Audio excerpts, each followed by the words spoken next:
Master Dave. And Sensei Nick, and today we're working on the book balance challenge. So we're gonna get away from our kicks for a little while, and we're gonna work on our form. So first we'll start with a basic form for some of our younger ranks, right? So we're gonna start with White belt level.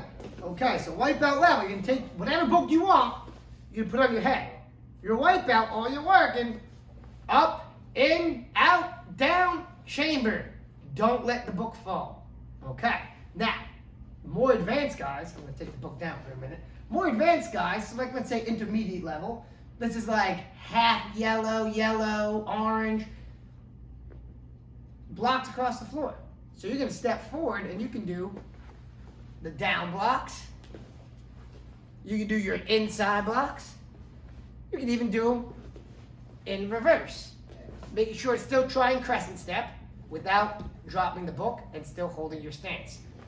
Finally, if you want the hardest part of the challenge, if you are advanced or even intermediate, kata 1 with the book on your head. You still have to turn your head though. So I still have to look and block. It's not about speed.